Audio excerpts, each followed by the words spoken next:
Assalamualaikum warahmatullahi wabarakatuh. Om Swastiastu, Namo Buddhaya, salam kebajikan. Pada sesi kali ini ada video pasca Pak Hasto keluar dari KPK. Dia melakukan konferensi pers dan ternyata ada situasi yang dialami oleh beliau yang membuat dia merasa keberatan terhadap kinerja penyidik KPK. Apa itu? Karena handphonenya disita termasuk tasnya, dan di situ pun baik itu Pak Hasto ataupun pengacaranya merasa apa yang dilakukan oleh para penyidik itu merupakan pelanggaran. Nah, bagi kita ini sekali lagi kita tahu betul bahwa bagi kita soal apa yang mau disita oleh penyidik, ya tentu penyidik punya hak. Apalagi terkait soal tipikor, tindak pidana korupsi, suap ini tentu erat kaitannya dengan alat elektronik, ya salah satunya yaitu HP. Coba kita simak seperti apa pernyataan Pak Hasto di depan media.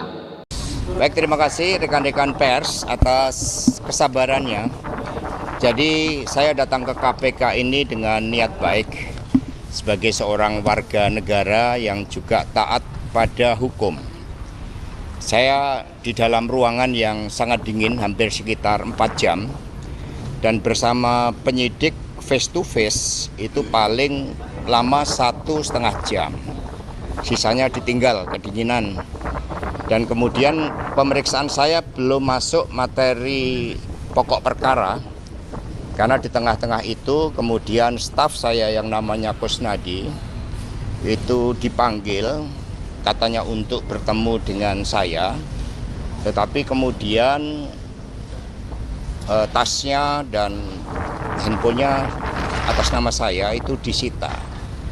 Sehingga kemudian kami tadi berdebat, karena sepengetahuan saya sebagai saksi di dalam kitab Undang-Undang Hukum Acara Pidana, saya berhak untuk didampingi penasihat hukum.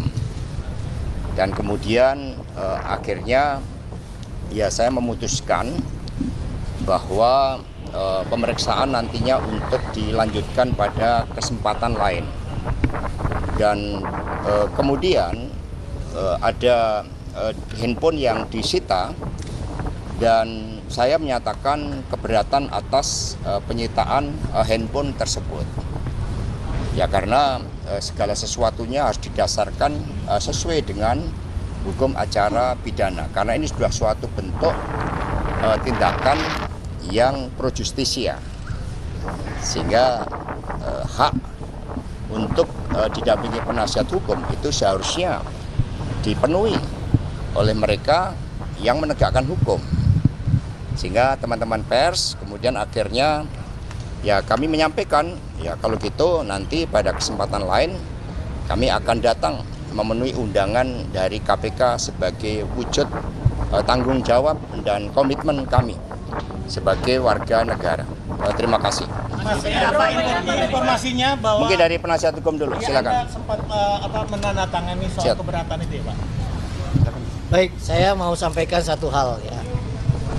Bentuk penyitaan ya tentu harus dilakukan sesuai dengan prosedur.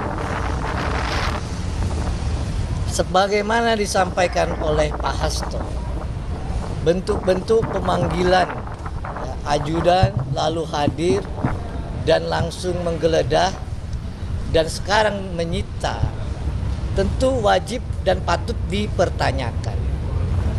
Mengapa? Karena penyidik kan bisa saja meminta langsung kepada yang bersangkutan. Dan yang kedua, tentu ini menjadi catatan ya, bahwa apapun proses penegakan hukum mesti juga sesuai dengan prosedur, sesuai dengan asas-asas fairness ya. Nah, oleh karena itu tentu Pak Hasto tadi sampaikan beliau keberatan berdasar dan valid. Rasa-rasanya kalau alat komunikasi sudah disita KPK, maka itu sudah dekat-dekat dengan rumpi kuning ya. Apalagi dalam proses pemeriksaan nanti Saya punya keyakinan jangan-jangan setelah Pak Hasto keluar dari KPK nanti pada saat diperiksa lagi pemeriksaan lanjutannya itu dia sudah pakai rompi kuning keluar dari KPK. Ya wajar lah kalau Pak Hasto dan pengacaranya kotar-kotir. Yang pasti bahwa kasus suap ini yang merupakan proses PAW waktu itu yang menurut saya memang sangat tidak wajar. Ya namanya sekjen ya pasti pahami betul, pasti tahu betul, dan boleh jadi para penyidik ini meyakini bahwa Pak Hasto tahu di mana posisinya Harun Masiku, dan dengan disitanya alat komunikasi ini di situ akan terbongkar semua, termasuk saya kira apa-apa yang dikomunikasikan bersama dengan Harun Masiku. Jadi kalau saya, Pak Hasto ini dengan timnya harus berupaya keras bagaimana supaya memperlihatkan ke masyarakat tentang ketaatan-ketaatan di dalam hukum. Sebagai seorang tokoh, sebagai politisi senior, sebagai pimpinan partai demokrasi yang merasa paling demokratis, yang merasa paling negarawan, ya harus menghormati apa yang dilakukan oleh penyidik, termasuk dalam proses penyitaan alat komunikasi ini, karena itu memang menjadi ranah bagi penyidik, dan penyidik punya hak di situ. Nah, coba kita lihat seperti apa pernyataan dari KPK yang diwakili oleh anggota juru bicara terkait atas kejadian ini. Kemudian dalam pemeriksaan hari ini penyidik menggali informasi dan keterangan dari saksi saudara H terkait perkara tersebut. Di mana dalam pemeriksaannya penyidik menanyakan salah satunya adalah keberadaan dari alat komunikasi milik saksi H. Saksi kemudian menjawab bahwa alat komunikasi ada di stafnya. Kemudian penyidik meminta staf dari saksi H dipanggil, dan setelah dipanggil penyidik menyita barang bukti berupa elektronik atau HP, catatan dan agenda milik saksi H. Terkait penyitaan HP milik saudara H, disampaikan bahwa barang bukti elektronik adalah salah satu alat bukti dalam pembuktian perkara tipikor.